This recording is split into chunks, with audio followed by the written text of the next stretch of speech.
नमस्कार। आप देख रहे हैं स्पेशल कवरेज न्यूज और मैं हूं आपके साथ शिव कुमार मिश्रा। मेरे पीछे एक तस्वीर है। ये तस्वीर है राज्यसभा सांसद संजय सिंह की। संजय सिंह ने राज्यसभा में जब अपने सवाल उठाए तो सभापति की कुर्सी पर बैठे उपसभापति हरिवंश सिंह ने उन्हें बोलने नहीं दिया। टोका टोकी शुरू हो गई। बड़े गंभीर सवाल थे। पहले सवाल में एसआईआर को लेकर बहस कर रहे थे, पूछ रहे थे कि जिन विधानसभाओं पर बड़ी तादाद पर वोट कटे वहीं बीजेपी क्यों जीत गई। यह सवाल से हरिवंश सिंह को बड़ी दिक्कत हुई। उन्होंने रोक दिया, कहा यह मामला सर्वोच्च अदालत में, आप यहां नहीं बोल सकते। चेयरपर्सन ने पहले ही बोल रखा है कि इस मुद्दे पर जो सर्वोच्च अदालत में चल रहा है यहां नहीं बोला जाएगा। पहले ही हिदायत दी जा चुकी है। इसके बाद संजय सिंह के तेवर रुके नहीं। उन्होंने सवाल कर दिया, जब भारतीय जनता पार्टी की, नरेंद्र मोदी की लोकप्रियता इतनी ही ताकतवर है, उन्हें पूरा देश सराह रहा है, तो फिर क्यों नहीं बैलेट पेपर पर चुनाव करा लिया जाता। नरेंद्र मोदी की, बीजेपी की लोकप्रियता का ढोल ना फट जाए तो मुझे बता देना। फिर क्या है, जब दोनों में एक ही जैसे परिणाम आए फिर किसी से चुनाव कराना। वोटरों के मन में जो भ्रांति है, वोटरों के मन में जो संशय है, वो सब खत्म हो जाए। दूध का दूध, पानी का पानी मान्यवर समाप्त कर दिया जाए। और भी कई सवालों पर बिखरते नजर आए। वहीं नेता सदन कुछ बोलते, उससे पहले नेता प्रतिपक्ष खड़गे जी भी उनके समर्थन में खड़े हो गए कि अध्यक्ष जी, अध्यक्ष की कुर्सी पर बैठे उपाध्यक्ष, उपसभापति, आप इन्हें बोलने क्यों नहीं दे रहे हैं। तो उन्होंने नियम, कानून, कायदे गिनाने शुरू किए। इस वीडियो में आप देखेंगे कि संजय सिंह ने कैसे पूरे प्रशासन को घेर के रख दिया, उसका बिस्तर बांध दिया और किसी के पास कोई जवाब नहीं था। जवाब होता तो देते। इस पूरे वीडियो में आप देखेंगे। लेकिन उससे पहले आपसे दरख्वास्त कि इस चैनल को सब्सक्राइब करना मत भूलिए, बेल आइकॉन बटन दबाना मत भूलिए, ताकि ये महत्वपूर्ण खबरें आप तक पहुंच सकें। फिलहाल सुनिए क्या कहा है संजय सिंह ने राज्यसभा में। धन्यवाद मान्यवर। आपने चुनाव सुधार जैसे महत्वपूर्ण विषय पर, जिसमें इस समय पूरे देश की चिंता है, ऐसे महत्वपूर्ण विषय पे मुझे अपनी बात कहने का मौका दिया। मान्यवर, वोट का अधिकार एक लंबे संघर्ष के बाद हिंदुस्तान को मिला। अंग्रेजों ने 190 साल तक हिंदुस्तान पर राज किया। उनके खिलाफ हमारे क्रांतिकारियों ने, शहीद आजम भगत सिंह ने कुर्बानी दी, शहीद सुखदेव ने कुर्बानी दी, शहीद राजगुरु ने कुर्बानी दी, शहीद राम प्रसाद बिस्मिल ने कुर्बानी दी, शहीद खुदीराम बोस ने कुर्बानी दी, शहीद अशफाक उल्लाह ने कुर्बानी दी, शहीद रोशन सिंह ने कुर्बानी दी। और राष्ट्रपिता महात्मा गांधी ने त्याग और बलिदान से इस देश को आजाद कराया। और जब हमारा मुल्क आजाद हुआ तो भारत के संविधान के रचयिता बाबा साहब डॉक्टर भीमराव अंबेडकर जी ने कहा, इस देश में वोट के मामले में सब समान होंगे। राष्ट्रपति के वोट की भी गिनती एक होगी, प्रधानमंत्री के वोट की भी गिनती एक होगी, मुख्यमंत्री के वोट की गिनती भी एक होगी, सांसद विधायक के भी वोट की गिनती एक होगी, और गांव में रहने वाले मजदूर के वोट की गिनती, दलित के वोट की गिनती, पिछड़े समाज के लोगों के वोट की गिनती, आदिवासी के वोट की गिनती एक होगी। आज एसआईआर के जरिए यह जो चर्चा पूरे देश में खौफ का माहौल बना हुआ है, क्या वास्तव में एसआईआर के जरिए आप मतदाता सूची को साफ करना चाहते हैं या वोटर को ही साफ करना चाहते हैं? आपका मकसद वोटर को साफ करने का है, आपका मकसद वोट चोरी का है, आपका मकसद मतदाताओं की सूची को सही करने का नहीं है। इसलिए यह चिंता है सबको। और दूसरी बात, क्या यह संवैधानिक अधिकार चुनाव आयोग के पास है? मान्यवर, बाबा साहब डॉक्टर भीमराव अंबेडकर जी ने जो देश का संविधान लिखा, हालांकि आपको गांधी से भी समस्या है, अंबेडकर से भी समस्या है, आपकी नेता प्रज्ञा ठाकुर तो राष्ट्रपिता महात्मा गांधी के बारे में अपशब्दों का इस्तेमाल करती हैं। आप लोगों को गांधी के आदर्शों से कोई लेना देना नहीं। विषय पे ही बोल रहा हूँ। विषय है ये, विषय पे बोल रहा हूँ। डिस्कशन, गांधी के त्याग से ही वोट का अधिकार मिला है सर। बोले सर, गांधी के त्याग से ही वोट का अधिकार मिला है। अलग बहस करने की आपका नहीं तो अगर गांधी का नाम ले लिया तो इसमें क्या समस्या है? आप समस्या सर, इसमें क्या समस्या है? विषय पर बोलिए, विषय पर बोलिए सर। बाबा साहब डॉक्टर भीमराव अंबेडकर जी ने जो संविधान लिखा, उस संविधान की धारा 327 क्या कहती है? Power of parliament to make provision with respect to elections to legislatures subject to the provisions of this constitution, parliament from time to time by law make provision with respect to all matters relating to or in connection with elections to either house of parliament or to the house of or either house of the legislature of a state, including the preparation of electoral rolls, the delimitation of constituencies and all other matters necessary of securing the due constitution of such house or houses। इसको हिंदी में भी पढ़ देना जरूर। भारत के संविधान की धारा 327 कहती है, इस संविधान के प्रावधानों के अधीन रहते हुए संसद समय समय पर विधि द्वारा संसद के किसी भी सदन या किसी राज्य के विधानमंडल के सदन या किसी सदन के चुनाव से संबंधित सभी मामलों के संबंध में प्रावधान कर सकती है, जिसमें मतदाता सूची तैयार करना, निर्वाचन क्षेत्रों का परिसीमन करना और ऐसे सदन या सदनों के विधिवत गठन को सुनिश्चित करने के लिए आवश्यक अन्य सभी मामले शामिल हैं।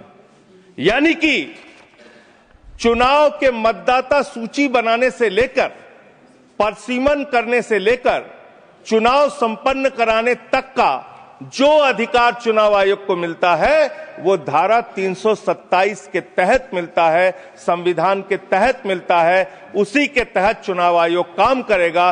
चुनाव आयोग कोई राजनीतिक पार्टी नहीं है, उसको चुनाव नहीं लड़ना है। चुनाव लड़ना है राजनीतिक पार्टियों को। राजनीतिक पार्टियां बैठती हैं पार्लियामेंट में और संविधान के मुताबिक जो 327 के तहत पावर चुनाव आयोग को दी जाएगी, उसी के तहत चुनाव संपन्न होगा। अब आगे आ जाइए सर।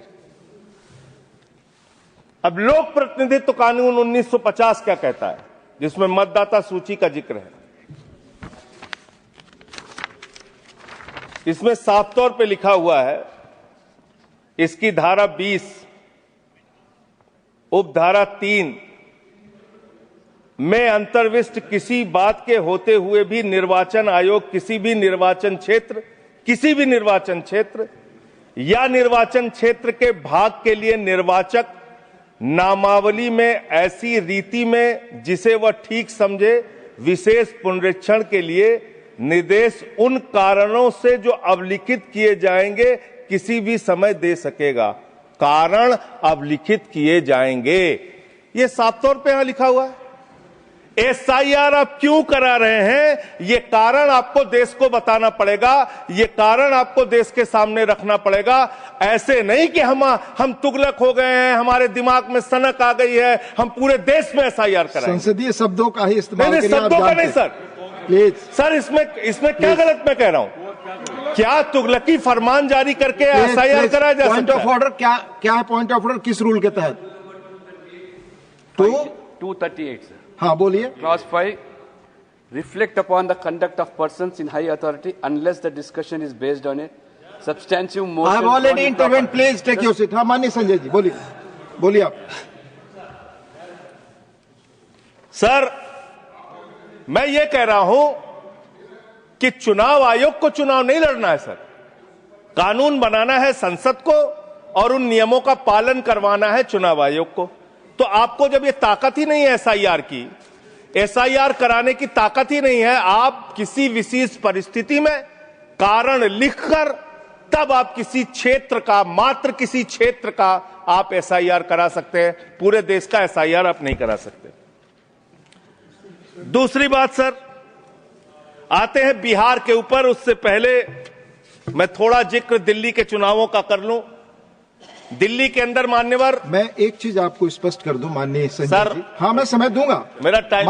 माननीय चेयरमैन ने यह बहस शुरू होने के समय ही 3 चीजें बहुत स्पष्ट की थी। उसमें एक ये भी बताया था कि honourable members, I would like to remind you that matters concerning a special intensive revision of electoral laws in various states are presently sub judice and under adjudication of the Supreme Court of India. In this context, your attention is invited to Rule 238(1) of the Rules of Procedure and Conduct of Business in the Council of States, which states that a member while speaking shall not refer to any matter of fact on which a judicial decision is pending. Already judicial decision pending. Judicial decision पे तो मैं बात ही नहीं कर रहा हूं। Anything by you breach sir, जो प्रक्रिया संपन्न हो गई, मैं उसकी और आपका इशारा कर रहा हूं। डिसीजन की तरफ सर, चुनाव सुधार, मैं सुप्रीम कोर्ट के बारे में कोई बात ही नहीं कर रहा हूं सर। यू आर डिस्कसिंग ऐसा, मैं तो सिर्फ प्रोसेस के बारे में बात कर रहा हूं। फिर मैंने आपको बता दिया, प्लीज आप बोले। सर, देश में जो दिल्ली का जो चुनाव हुआ सर, उस दिल्ली के चुनाव में हमने बार बार शिकायत की चुनाव आयोग से। चुनाव आयोग चुनाव के दौरान दी गई शिकायतों को गंभीरता से लेने और उसका निस्तारण करने के लिए बना है। दिल्ली के अंदर जो नई दिल्ली कॉन्स्टिट्यूएंसी है, अरविंद केजरीवाल जी की कॉन्स्टिट्यूएंसी, वहां पर सर चुनाव शुरू होने से पहले ही 42,000 वोट काट दिए गए। 42,000 वोट काट दिए गए। उसका कोई कारण पता नहीं क्यों काट दिए गए। वो 42,000 वोट काट दिए गए। मान्यवर, इसी विधानसभा के क्षेत्र में लोकसभा के चुनाव में जिन मंत्रियों के घर में 3 वोट था, जिन सांसदों के घर में 5 वोट था, वहां किसी के घर में 33 वोट हो गया, किसी के घर में 26 वोट हो गया, किसी के घर में 22 वोट हो गया। और इसका सारा प्रमाण मान्यवर हम लोगों ने चुनाव आयोग को लिख कर दिया। तो आप तो कहते हैं मुसलमान देश की आबादी बढ़ा रहे हैं। आप तो 6-6 महीने में 18-18 साल के बच्चे बढ़ा ले रहे हैं, 33-33 वोट बढ़ा ले रहे हैं। ये कहां से आ रहे हैं? ये कहां से आ रही है? आबादी आपकी कैसे बढ़ रही है?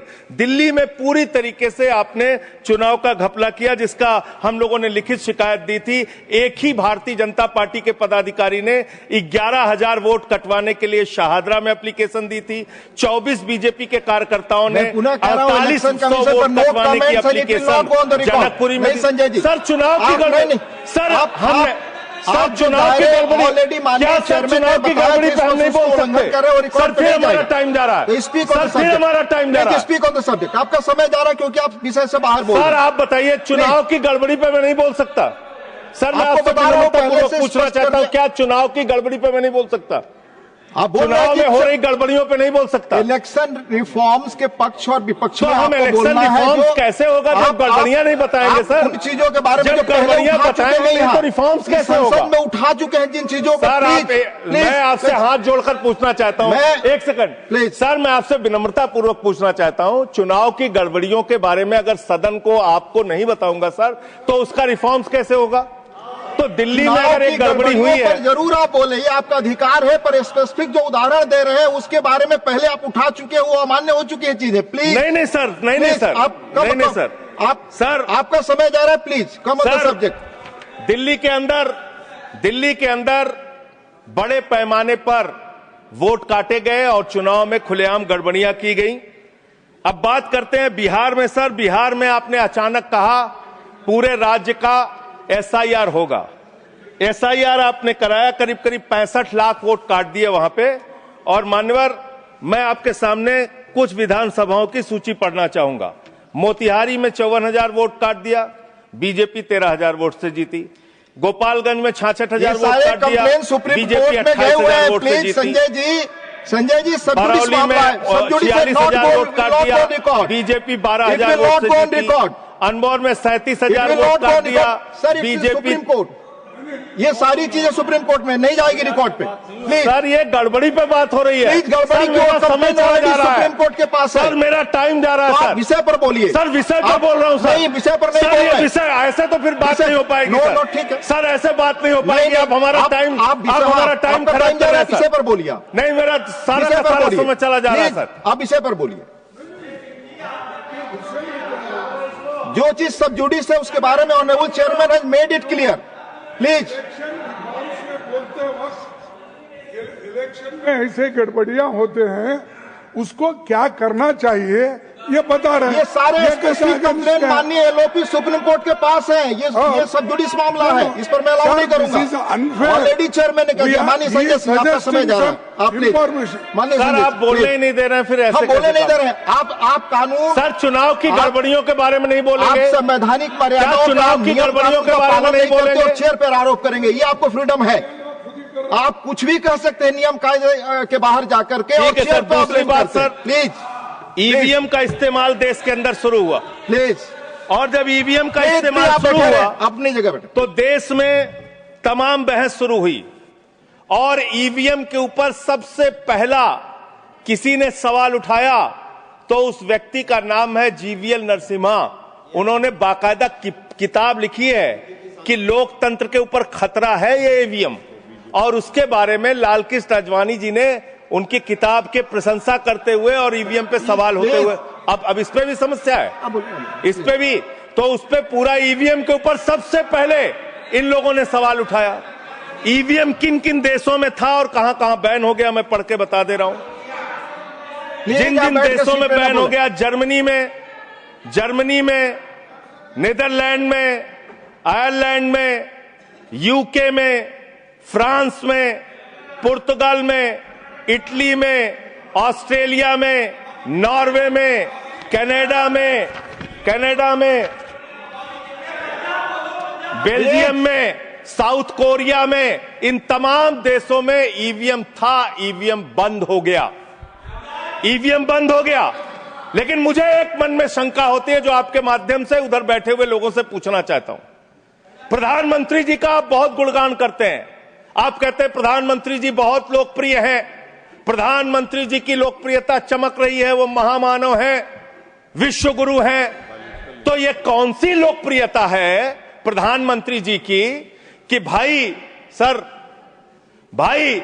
प्रधानमंत्री जी की कौन सी लोकप्रियता है कि ईवीएम से चुनाव कराएंगे तो लोकप्रियता कायम रहेगी, बैलेट से चुनाव कराएंगे तो लोकप्रियता खत्म हो जाएगी? अरे भैया, दोनों में अगर लोकप्रियता कायम है तो बैलेट से चुनाव करा लो, उसमें भी पता चल जाएगा कितने लोकप्रिय है प्रधानमंत्री जी, कितनी लोकप्रिय है भारतीय जनता पार्टी, कितने लोकप्रिय हैं आप लोग, ये आपको पता चल जाएगा। दूसरी बात मान्यवर, आपने अभी मैंने सुना कि डिटेंशन सेंटर बनाएंगे घुसपैठियों के लिए, और यह कहा गया कि इस पूरी चुनाव की प्रक्रिया के तहत जो लोग पकड़े जाएंगे घुसपैठिए, उनको उस डिटेंशन सेंटर में रखा जाएगा। मैं आपके माध्यम से इस सरकार से पूछना चाहता हूं, 11 साल से इस देश में ट्रंप की सरकार तो है नहीं, न बराक ओबामा की सरकार है, न बाइडेन की सरकार है, यहां पर प्रधानमंत्री नरेंद्र मोदी जी हैं और गृह मंत्री अमित शाह जी हैं। आपने 11 साल में कितने घुसपैठिए हिंदुस्तान से भगाए, इसके बारे में आंकड़ा दीजिए सदन को आप जानकारी दीजिए। आप बिहार जाते हैं, वहां घुसपैठिया, झारखंड जाते हैं, वहां घुसपैठिया, दिल्ली आते हैं, वहां घुसपैठते हैं, हरियाणा जाते हैं, वहां घुसपैठिया, महाराष्ट्र जाते हैं, वहां घुसपैठिया हैं, आसाम जाते हैं, वहां घुसपैठिया पकड़ नहीं पाते। यह कौन सा घुसपैठिया है? जहां पर चुनाव होगा वहां आपको घुसपैठिया मिल जाते हैं, आप पूरा चुनाव उसके ऊपर करते हैं। कितने घुसपैठिया बिहार में मिले, इसको बताइए, देश को, इस सदन में बताइए। मैं आपको बताना चाहता हूं मान्यवर, मात्र 315 वहां पर विदेशी नागरिक मिले, जिसमें 78 मुसलमान थे, बाकी नेपाल के हिंदू थे। उसको आप इसलिए आंकड़ा नहीं जारी कर रहे हैं, 65 लाख में सिर्फ 315 मिले। आपकी छाती पे तो सांप लौटने लगा, आपको तो मजा आया नहीं। आप डिटेंशन सेंटर बना रहे हैं उत्तर प्रदेश में। डिटेंशन सेंटर का पता है आपको? कानून, अंतर्राष्ट्रीय नियम। आपको स्कूल बनाने के लिए पैसा नहीं है, आपको अस्पताल बनाने के लिए पैसा नहीं है, मिड डे मील में आप बच्चों को नमक रोटी खिला रहे हैं, नौजवानों को रोजगार देने के लिए आपके पैसा नहीं है, खाद की बोरी देने के लिए पैसा नहीं है। आप कह रहे हैं आप अपनी पूरा करने के लिए डिटेंशन सेंटर बनाएंगे, जहां पे घुसपैठियों को रखेंगे, उनको फ्री बिजली, फ्री पानी, फ्री एजुकेशन, रहने का घर, सड़क, सब आप अपने पैसे से देंगे, देश की जनता के पैसे से देंगे। इसलिए मैं आपके माध्यम से सरकार को चेतावनी देना चाहता हूं, अगर कोई बांग्लादेशी मिले, कोई पाकिस्तानी मिले, कोई अफगानिस्तानी मिले तो उसको उसके देश वापस भेज देना। हमारे पैसे से उनको यहाँ पे डिटेंशन सेंटर और घर बना के फ्री में बिजली, फ्री में पानी, फ्री में शिक्षा, फ्री में इलाज मत करना। और ज्यादा अगर आपको चिंता हो तो अपने घर के बाहर एक घर बना लेना, वहां रख लेना, वहां रख लेना, अपने घर में रख लेना। हम लोगों का पैसा मत बर्बाद करो अपनी। सर क्या क्या बोलते हैं ये लोग, किसको किसको गाली नहीं देते हैं। संसदीय शब्द ही बोलना है और आपको भी बोलना है सर बांग्लादेशी घुसपैठिया की ये लोग बात कर रहे हैं। लश्कर तोयबा का आतंकवादी इनके माइनॉरिटी मोर्चा का अध्यक्ष था जम्मू कश्मीर में। लश्कर तोयबा का सब्जेक्ट पर तालिब हुसैन सब्जेक्ट पर दैट विल सर सब्जेक्ट है, ये डिस्कशन सब्जेक्ट है सर। लश्कर तोयबा के आतंकवादियों को अपनी पार्टी में आप रखते हो, लश्कर तोयबा के आतंकवादियों को अपनी पार्टी में रखते हो, लश्कर तैयबा के आतंकवादियों को अपनी पार्टी में रखते हो, आतंकवादियों को अपनी पार्टी में रखते हो। आप यहाँ पे खाली देश का माहौल बिगाड़ना चाहते हो। मान्यवर, अभी उत्तर प्रदेश में चल रहा है SIR। उत्तर प्रदेश में अभी हमारी मीटिंग हुई वहां के मुख्य निर्वाचन अधिकारी से। वो कह रहे हैं 18% वोट काटे जाएंगे, करीब करीब 3 करोड़ वोट हमारे प्रदेश में काटे जाएंगे। और कैसे काटे जा रहे हैं? प्लीज संजय जी आप इधर बोलिए चेयर की तरफ। संजय जी आप चाहते हैं आप आपस में बहस कराइए सर, उनको खड़ा कीजिए, सर उनको खड़ा कीजिए, बहस कराइए। आप बोले कोई चीज जानते। हमारी मीटिंग हुई सर, हमारी पार्टी के प्रतिनिधि गए, वहां कहा गया 18% वोट काटे जाएंगे। क्या इस सदन की चिंता नहीं होनी चाहिए? उत्तर प्रदेश में आप 3 करोड़ वोट काटेंगे, 3 करोड़ वोट काटेंगे। आपने रामपुर के अंदर एक 80 साल की बूढ़ी महिला, सर मैं मिलने गया, आपको दर्द बताना चाहता हूं। 80 साल की बूढ़ी महिला, बैठ जाइए बैठ जाइए बैठ जाइए, आप लोग फालतू बोलते रहते हो। पर ही बोले वही रिकॉर्ड पे लश्कर तैयबा के आतंकवादियों को अपनी पार्टी में रखते हो तुम लोग, कमेंट नहीं कर सकते। लश्कर तैयबा के आतंकवादियों को रखते हो अपनी पार्टी में। सर रामपुर में एक बूढ़ी महिला 80 साल की, उसका नाम है नूर जहां। सदन को उसकी चिंता सुननी चाहिए। उसने अपने 2 बेटे जो कुवैत में रहते हैं उनका फॉर्म भर दिया। उस 80 साल की बूढ़ी महिला नूर जहां के ऊपर मुकदमा हो गया सर, जबकि चुनाव आयोग का नियम कहता है कि अगर कोई आपका हिंदुस्तानी बच्चा विदेश में रहता है, उसका भी मतदाता हिंदुस्तान में वो बन सकता है।